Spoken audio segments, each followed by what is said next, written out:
Welcome back, everyone. So today's lecture is going to be a very short one because all we have to do to complete chapter 1 is to derive the dynamical equations of motion related to the rotational motion of a rigid body. And the reason why I want to keep this one short is that I don't want to start a new chapter right in the middle of a video. All right? So let's keep rolling, and that will be with section 1.6. Referred to as rigid body dynamics. Or in other words, how can we calculate the angular acceleration of a rigid body or a spacecraft expressed in body fixed reference frame based on the external torque applied onto the body, okay?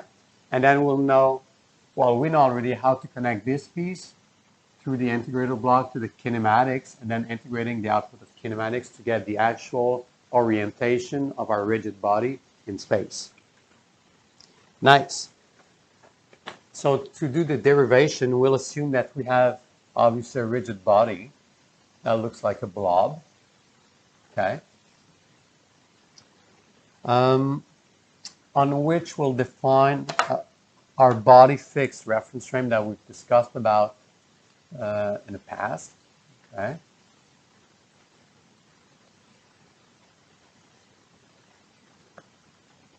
And I've chosen arbitrarily the orientation of body fixed like this, Bx,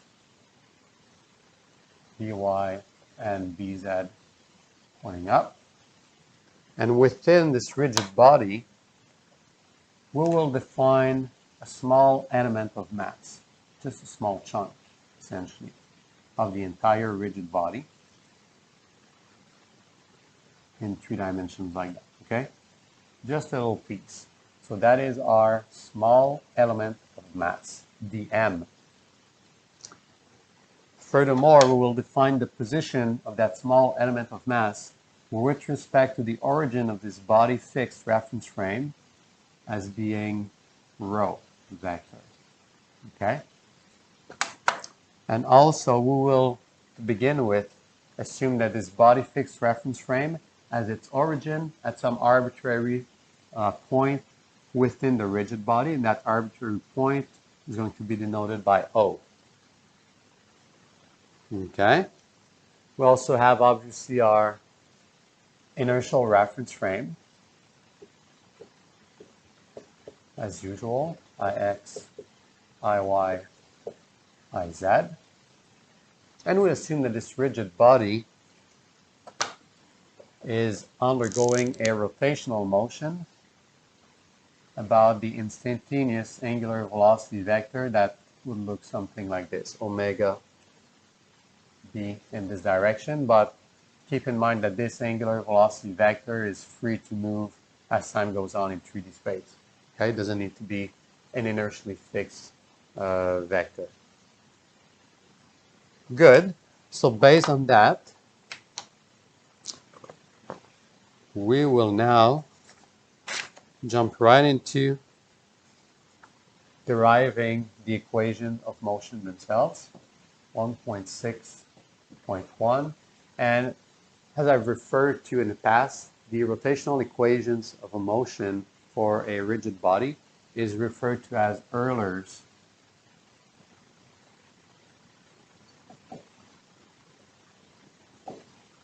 Now, you can use equation in singular form or equations because the ultimate result will be a matrix equation which can be decoupled eventually about 3 axes to give us 3 equations. So people refer to Euler's equation as equation or sometimes equations. It doesn't really matter. Here I'm just going to use equation, but as I'm going to be talking, I could refer to Euler's as Euler's equations of motion, okay? Good. So the first thing we want to have a look at is the angular momentum vector h of the small element of mass about the origin of the body fixed reference frame, and that is denoted by h naught, okay? Now, if you remember in orbital mechanics, we had the specific orbital angular momentum vector, which was equal to the position vector of the spacecraft cross product with its velocity vector, but that was the specific angular momentum of the orbit, okay? So in other words, there was no mass involved. Whereas here, if we're looking at the angular momentum, not the specific angular momentum, we shall now consider the mass for which the angular momentum is calculated. And again, we are beginning by just looking at this small element of volume that has a small mass denoted by dm. Now, with respect to the origin of the body fixed reference frame, the position is just rho, like this. And we do the same. So it's position cross product velocity. So velocity in that case would be denoted by rho dot, like this. And it is d, okay? Just to know that this is applicable to the small element of mass. So rho cross product rho dot times the mass, giving us the orbit, not the orbit, but the angular momentum of dm with respect to the origin of the body fixed reference frame. Now what we can do now is integrate on both sides to get the net angular momentum of this rigid body about point O based on this. And the integral will be done over the entire volume of the blob here, or the rigid body. Good. So what I'm going to do next is just focus on the rho inertial derivative term and use our transport theorem to rewrite it in terms of the non-inertial derivative plus the angular velocity vector that we had denoted omega b. You could also write it as omega bi, which would read as the angular velocity vector of the body fixed reference frame with respect to the inertial reference frame. But just for conciseness reasons, I'm going to keep it just as omega b, but remember that omega b denotes angular velocity of this with respect to the Newtonian reference frame, which is the inertial reference frame, okay? And then transport theorem told us that it is rho hollow plus omega cross the vector itself. So what I can do now is to substitute this back into this expression to get the net angular momentum vector of the entire body about the origin of the body fixed reference frame being equal to the integral over the volume of rho cross product with all of this. So rho hollow plus omega b cross product rho, and then everything multiplied with dm.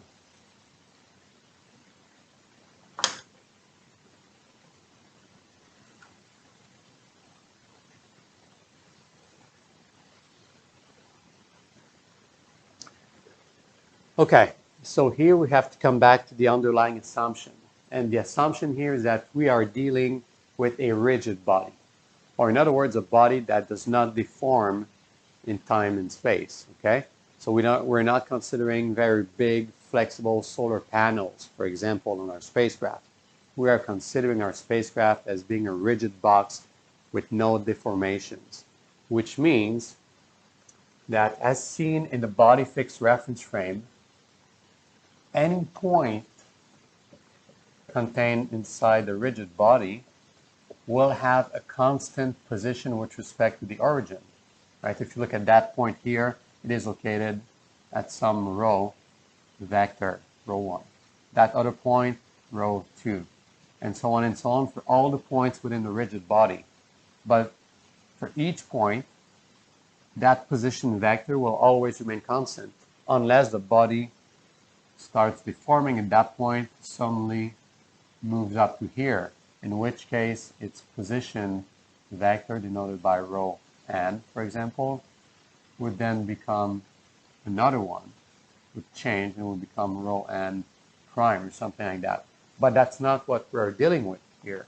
So because of our rigid body assumption, it means that the time derivative of my rho position vectors seen in the body fixed reference frame is 0. Okay? So this term here will be equated to be the null vector. Okay? So HO naught will be equal to the integral of V of rho cross product with omega B plus rho.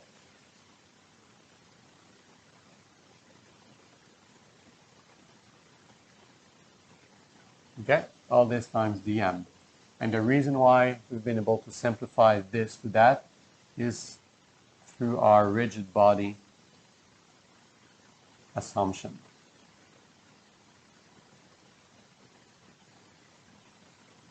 Okay, which means that rho hollow is equal to the null vector. Good. Now from this point, I'm just going to flip the order. Sorry, that was a cross product in the end, not a plus. Okay, here, cross product rho. So here I'm going to flip the order of those two vectors within the parentheses, but keeping in mind that when I flip the order of the two vectors for cross product, I need to insert a negative sign because I know that A cross B vector is equal to minus B cross A by virtue of the right-hand rule, okay? And therefore, by applying this to what I have inside the parentheses, I could rewrite this as being minus the integral over the entire volume of rho cross product rho cross product omega B, like this, and times dm. And all this is for the net angular momentum of the entire rigid body with respect to the origin of the body fixed reference frame. Good.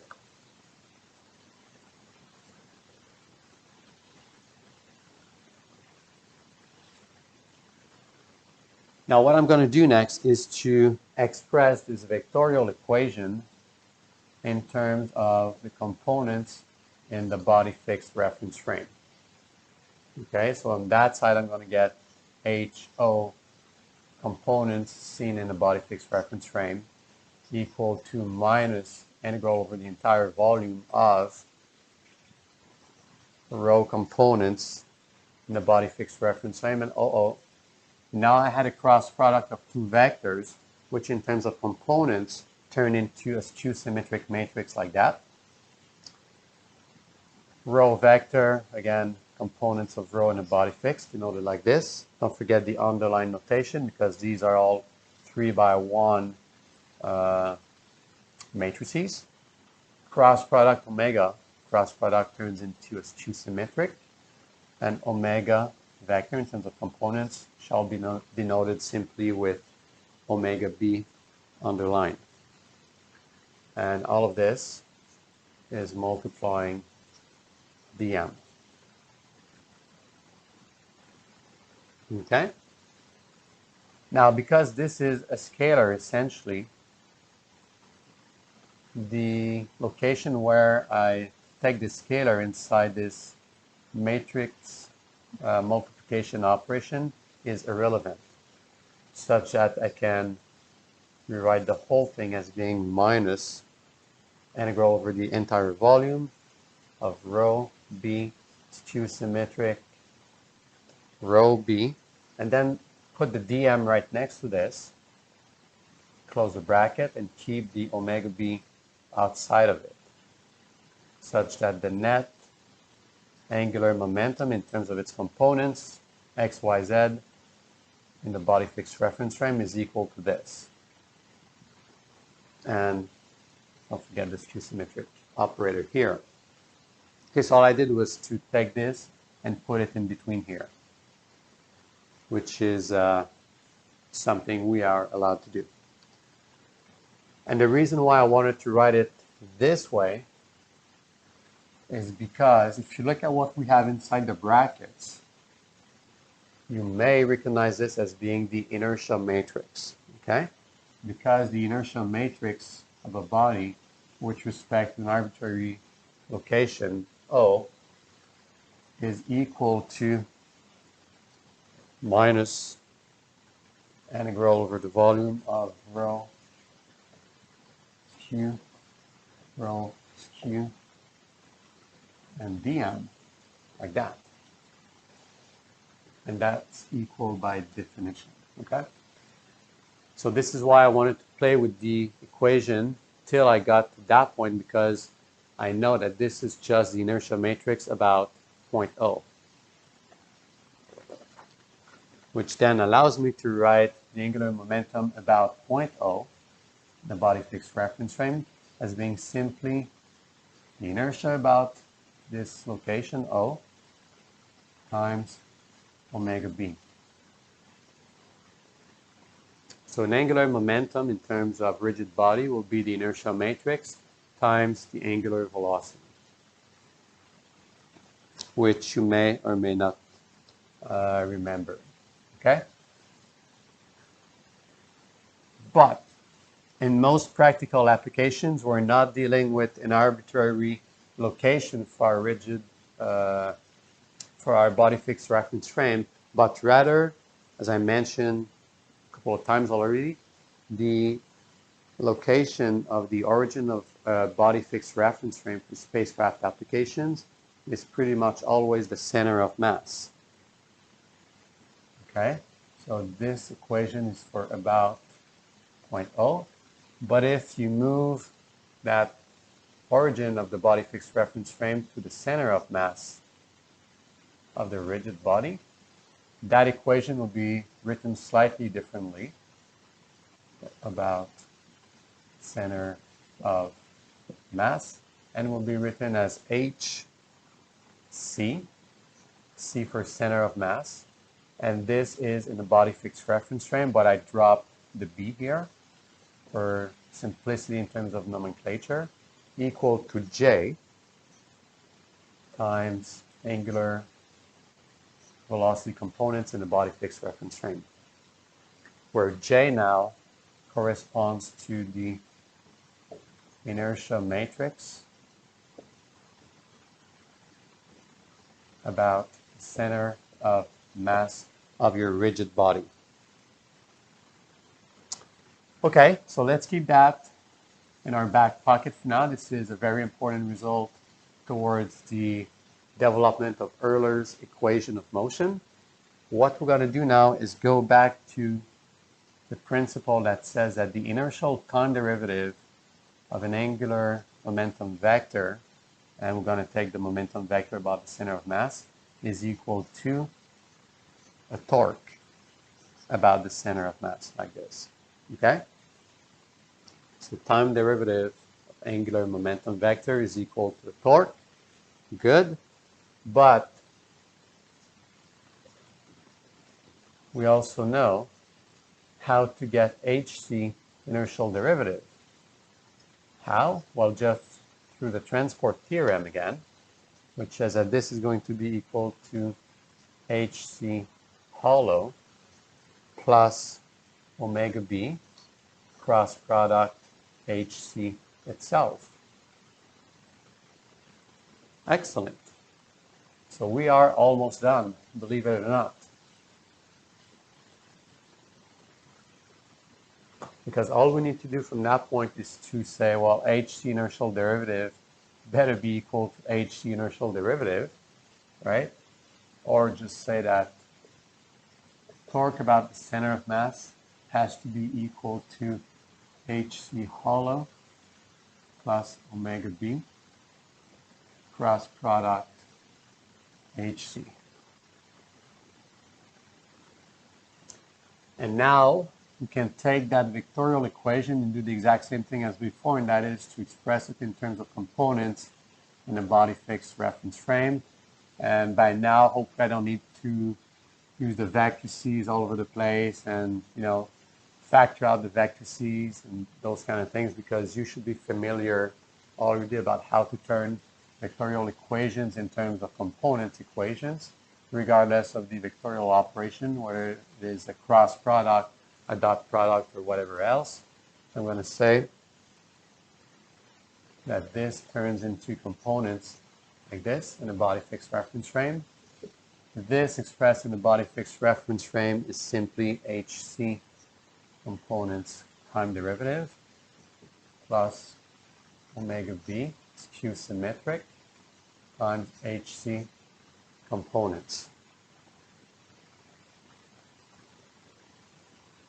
Now all we have to do is to look at what we had previously demonstrated, which was that the angular momentum components are equal to the inertial matrix about the center of mass of the body times the components of the angular velocity, the vector of that rigid body, and then use this result back in here to write that the net external torque about the center of mass would be equal to hc inertial derivative plus omega b, and then hc is j omega b, like that. And then the very last step is to look at this term here. We're going to say where HC derivative components is going to be equal to the time derivative of that expression, which would be J dot omega b plus J omega b dot, or the angular acceleration of the rigid body. Turns out that when you take the inertia matrix about the center of mass, its time derivative ends up to be 0, such that we have hc dot equal to j omega b dot, like that. And ultimately, you use that result into the previous equation for the net torque,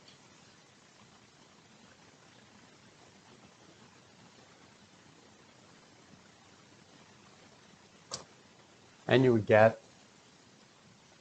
net external torque applied about the center of mass of the body is going to be equal to j omega b dot plus omega b is Q symmetric times inertial matrix about the center of mass times omega b. And this, ladies and gentlemen, it is the most fundamental equation in this course, which is analogous to the two-body equation of motion for orbital mechanics, but this time for attitude dynamics, because this is the dynamical equation that is used to calculate the inertial acceleration of our rigid body given the external torque being applied to this body. Okay? So Euler's equation of motion. Yes. J omega dot plus omega q j omega equal to the net torque.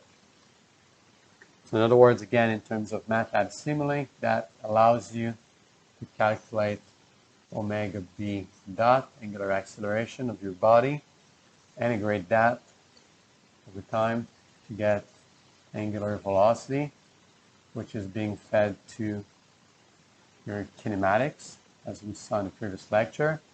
But this angular velocity is being fed back into your Euler's equation of motion, along with the net external torque being applied to the body about the center of mass, to then recalculate the new angular acceleration, integrate, get the new angular velocity, feed this back, calculate the new omega b, and then close the loop like that. Okay? Excellent. Almost done here. The last thing I wanted to talk about was in 1.6.2 is about the inertia matrix and the principal axis reference frame, which would kind of simplify our life in the subsequent chapters of this course.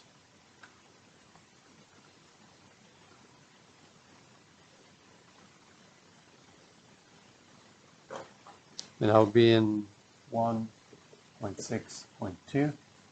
We're going to talk a little bit about our inertial matrix and principal axis, reference frame. Okay?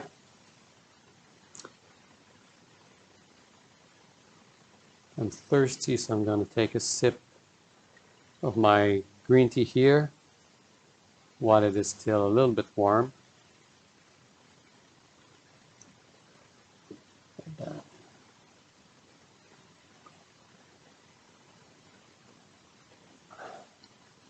Green tea is so good. That one is bitter, though. Okay, so as we've discussed previously in this lecture, we had the inertial matrix that was equal by definition to minus of the integral over the volume of our rho b skew symmetric, rho b skew symmetric of a small element of mass dm. Okay?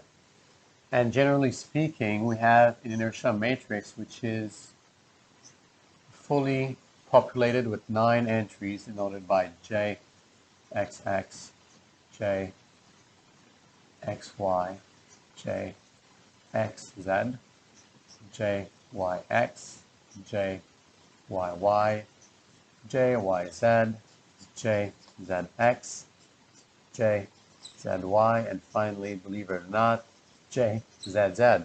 Yes.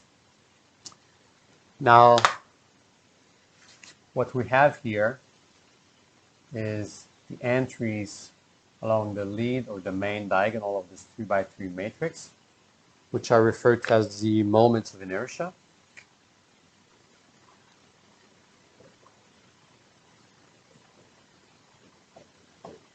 Okay, and the remaining entries are the off-diagonal elements in red,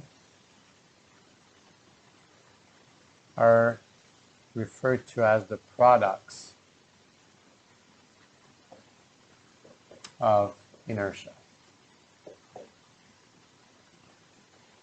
Good. Okay.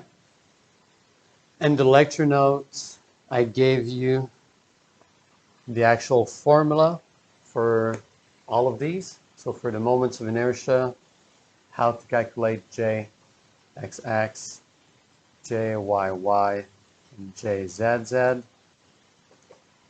the actual formula, it's always integral over the volume of the mass distribution along the Y and Z direction square for X, dm.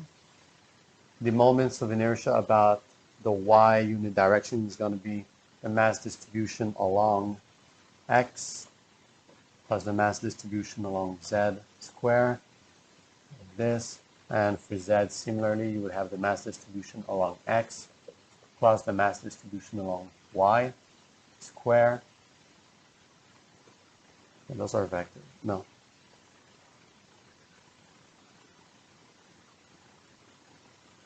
Okay. And dm.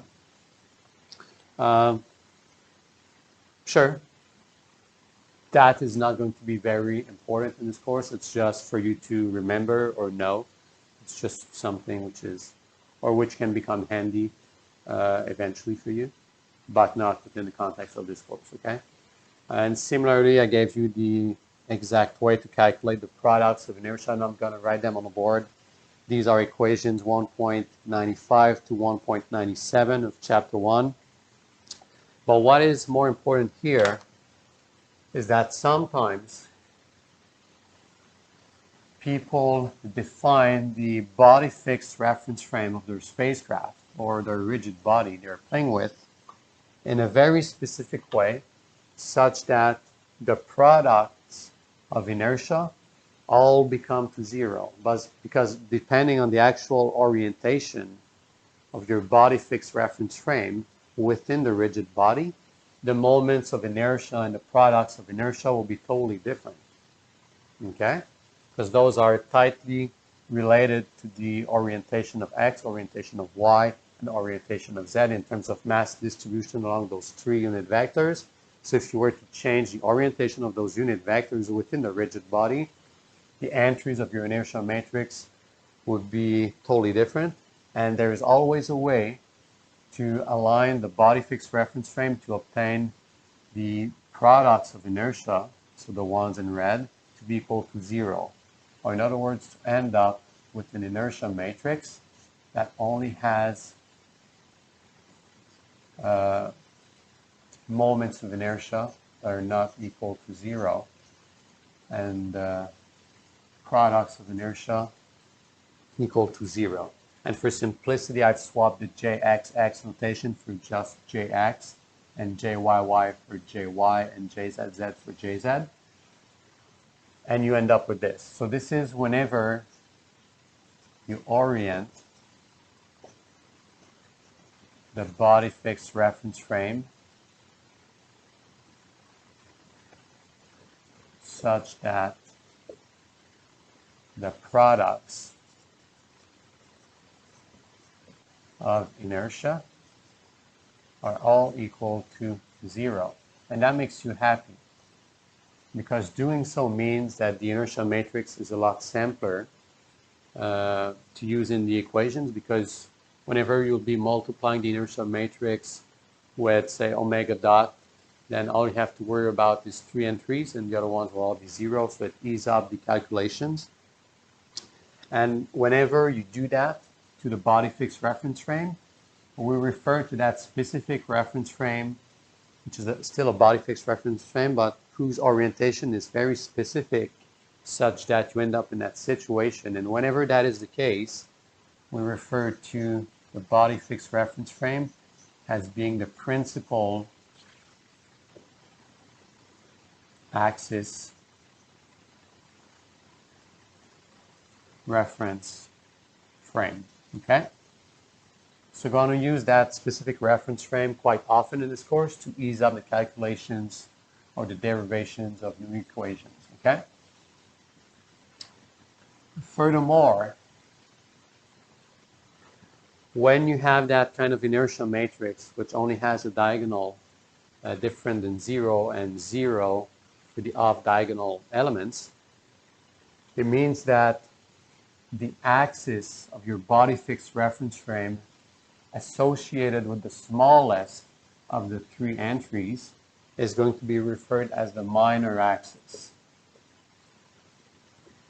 Minor axis of your principal axis body fixed reference frame is going to be obtained, or is going to be associated with the smallest of your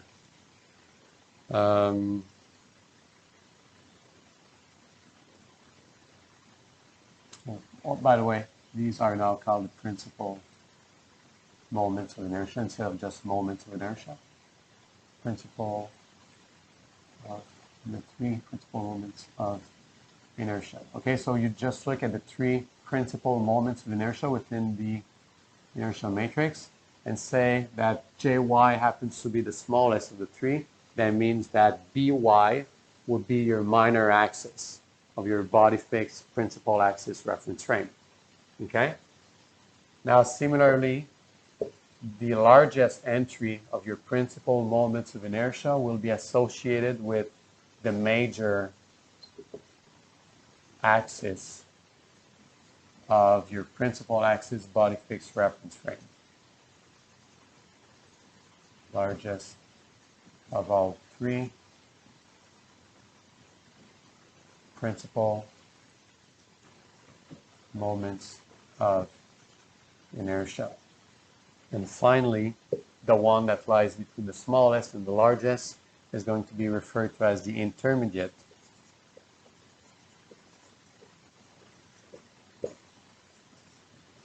axis. Okay? So a quick example with numbers.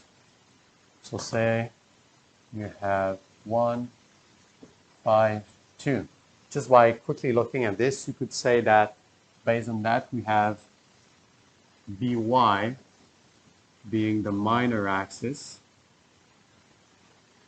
We have Bz being the major axis of your body fixed principal axis reference frame. And we have Bx, which is referred to as the intermediate axis, okay? And because we're talking about rotational motion, then we would say that By is the minor axis of rotation, Bz in that specific case would be the major axis of rotation, and Bx would be the intermediate axis of rotation, okay? Now, the last thing you can do with a principal axis reference frame is go back to the generic form of Euler's equation of motion and see how it could be simplified. So we had external torque applied to the rigid body about the center of mass equal to J omega dot plus omega skew J times omega. Okay, but then what we can do now is to break this in terms of x, y, z components and write that we have tau x for simplicity, tau y, and tau z.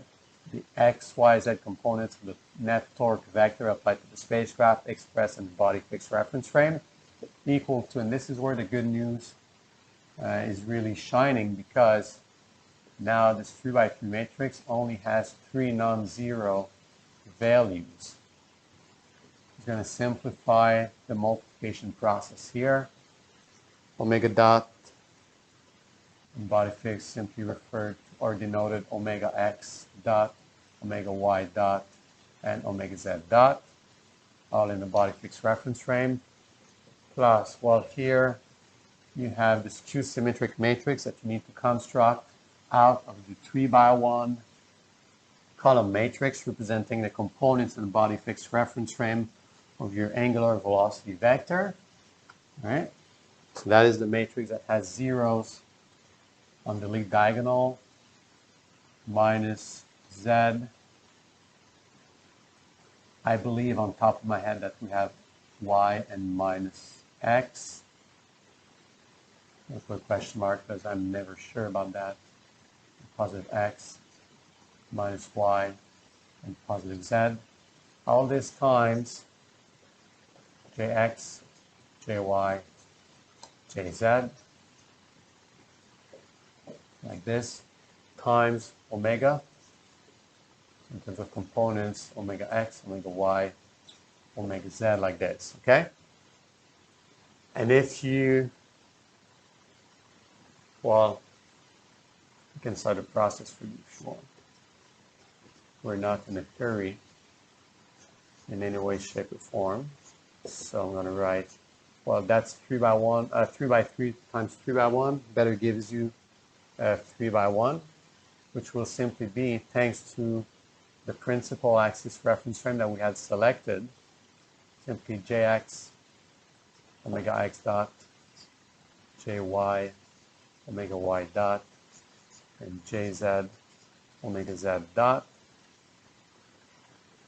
plus I'm going to keep this skew-symmetric matrix, this,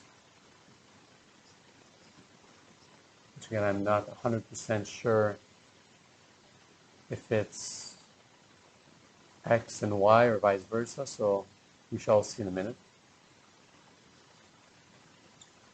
Don't quote me on this one, okay? Times the inertia matrix, which is like this. It multiplies the omega, so jx omega x, jy omega y, and jz omega z. Okay, so that first one. And now what you can do is actually write this in terms of 3 scalar equations instead of keeping it as a matrix form. Let me do it on top. I have a little bit more space.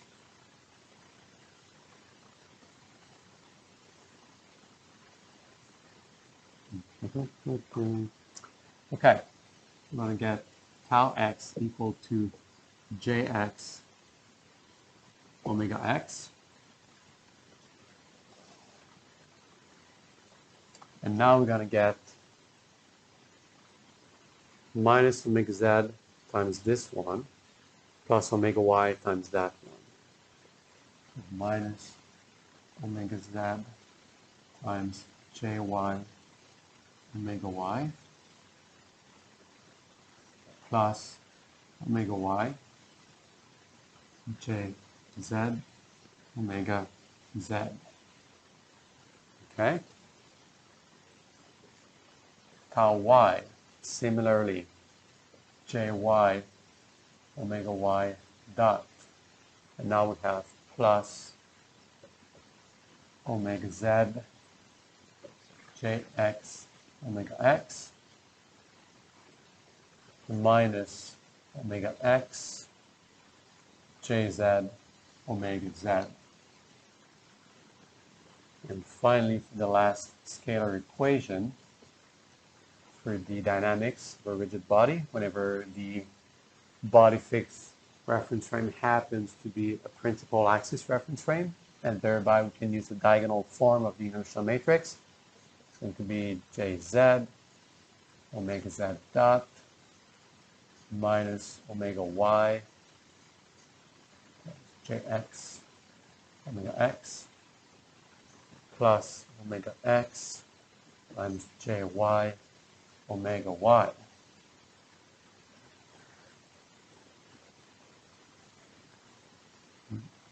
Just like that.